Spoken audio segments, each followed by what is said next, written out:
जय बाबा की नवमी की बहुत बहुत शुभकामनाएं।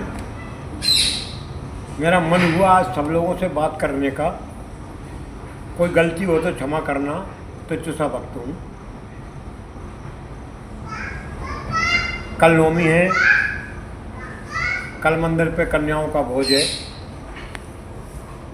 101 कन्याओं का कल भोज है। परसों दशहरा है, विजय पर्व है।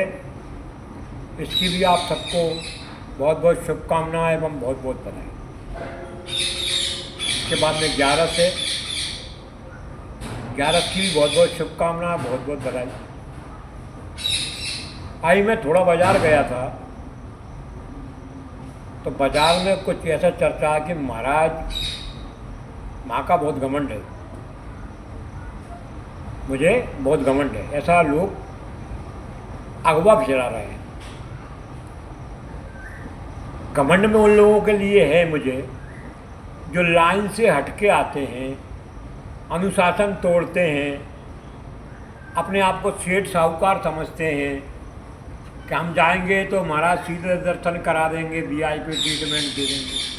तो भैया जिस मंदिर पर वीआईपी ट्रीटमेंट किसी का नहीं है। हमारा मालिक बाबा है, संघर्ष करके बाबा को बहुत सारी परीक्षाएं देके इसके बाद में बाबा प्रसन्न होकर बाबा ने मंदिर का निर्माण कार्य करवाया। कोई सेठ साहूकार ने तो करवाया नहीं है कि भैया हम उठ के खड़े हो जाए, सेठ जी आ गए। हमारा तो सेठ बाबा है, हम उसके नौकर हैं। बाबा के 3 बजे रात से बाबा की जो भी हमसे बनती है वो सेवा करते हैं, अपनी मगन में मगन लेते हैं और तख्त पे, खाली तख्त पे सोते हैं। ना हमारे पास गद्दा है ना बिस्तर है। तो भैया घमंड तो हम करते हैं, बिल्कुल करेंगे, जब तक जीवित हैं जब तक करेंगे। अगर आप ये चाहते हैं कि भैया आप सीधे आ जाओ और सभी लोग लाइन में लग रहे हैं और आप कहो कि हम नहीं महाराज ऐसे जाएंगे सीधे, तो महाराज तो कड़क आवाज में कह देगा भैया बिल्कुल लाइन में आइए, दर्शन बाबा के करना है तो आप लाइन में आओ। जो सब आ रहे हैं वो ही आप आओ। अब आप सोचो कि मैं अलग से आपके हाथ जोड़ के खड़ा हो जाऊँ, भाई साहब वहाँ हैं, मेरे भी जान पहचान के बहुत सारे लोग हैं, मेरा भी लोगों से व्यवहार है, मेरे परिवार के लोग आते हैं तो उनसे भी कहता हूँ भैया लाइन में आओ। इसमें कोई गलत बात तो है नहीं, और है तो वो लोग ना आए जो वीआईपी ट्रीटमेंट बाबा से बड़े अपने आप को समझते हैं। मेरी निगाह में तो बाबा से बड़ा कोई है ही नहीं है, ना कोई सेठ है ना साहूकार है, कोई है संसार में। साबा बाबा के भक्त जो हैं। और रही घमंड में रहने की, बिल्कुल रहता हूँ, घमंड है मुझे इस बात का घमंड है कि मेरी 40 वर्षों से मेरी अखंड ज्योत जल रही है। घमंड इस बात का है कि बाबा लोगों की सुनवाई करते हैं। कोई बाबा से आगे कहता है बाबा मेरे बच्चे नहीं हैं, तो बाबा ने बच्चे दे देता। बाबा मेरी शादी नहीं हुई तो उसे शादी बाबा करवा देता है। और असाध्य से असाध्य बीमारी भी बाबा के दरबार में आने से चली जाती हैं। तो मुझे तो मेरे बाबा पे घमंड है और हमेशा रहेगा, जब तक मैं जीवित हूँ जब तक रहेगा। अब भाई ये कोई बात नहीं हुई, कुछ लोग गलत अगवा फैला रहे हैं मेरे बारे में, तो भैया मुझसे मिलने कोई मत आओ, बाबा से मिलने आओ। बाबा सुनवाई करते हैं। इस मंदिर की परंपरा है, गुना का सब में प्रथम मंदिर है, तो बिल्कुल वीआईपी ट्रीटमेंट नहीं मिलेगा। आपको लाइन में लग के बाबा के दर्शन करना है तो आप निश्चित आओ, बिल्कुल कोई मनाही नहीं है आपसे। और रही महाराज से मिलने की, तो महाराज से मत मिलो। अगर महाराज घमंड करते हैं तो भैया घमंड करता हूँ, इसमें दो मत नहीं है।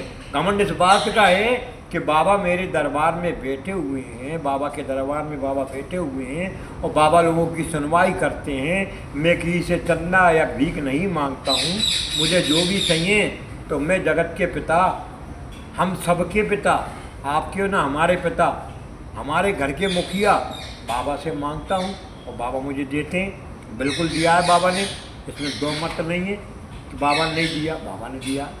तो भैया मैं आपसे एक निवेदन करूँगा कि लोगों की बातों में ना आकर इतना विवेक लगाएं कि हमें तो बाबा से मिलने जाना है और बाबा ही सिर पर है, बाबा ही हमारा है, बाबा ही आपका है। हम भी बाबा के तुच्छ सेवक हैं, आप भी बाबा के तुच्छ सेवक हैं। इसलिए आप सबसे हाथ जोड़ के मेरा निवेदन है, अखबार में ना आए, महाराज से कोई लेना देना नहीं है। आप लोग बाबा से मिलने आते हैं, बाबा आपकी सुनवाई करता है। मुझे तो बाबा आपकी सुनवाई करता उस बात का घमंड है कि हाँ मेरे बाबा सबकी सुनते हैं। तो चाहे गरीब हो, चाहे अमीर हो, चाहे बुरी से बुरी उसकी तकदीर हो, बाबा दयालु हैं, सबको निभाएंगे। मैंने बिजनेस बतौर बाबा को नहीं बुलाया है, मैंने तो लोगों के कार्य करने बुलाया है, जो गरीब हैं, परेशान हैं, जो बेहाल हैं, जिनकी कहीं सुनवाई नहीं होती। हमारे बाबा के ऊपर लिखा रहता है, हारे के सहारे कीजिए। तो जो हार गए वो मंदिर पे आते हैं और मुझसे नहीं, बाबा से मिलने आते हैं। मेरा कर्तव्य, मेरा कार्य इतना है कि बबूत देना और झाड़ा लगाना, इसके अलावा तुम्हारी सुनवाई हो ना हो वो बाबा सुनता। वैसे तो ना आज तक हुई नहीं है बाबा के दरबार में। मैं बाबा के संघर्ष करके बाबा को ये सोच के गुना लाया हूँ कि बाबा आप सबकी सुनना, आप सबके कार्य करना। इसलिए आपको एक बार पुनः और एक बार बधाई, शुभकामनाएं। आपको 11 की बहुत बहुत शुभकामनाएं। और भैया मेरे से कोई गलती हो जाए तो भैया तुम जैसे ही मुझे भक्त समझ के माफ़ कर देना। जय बाबा की।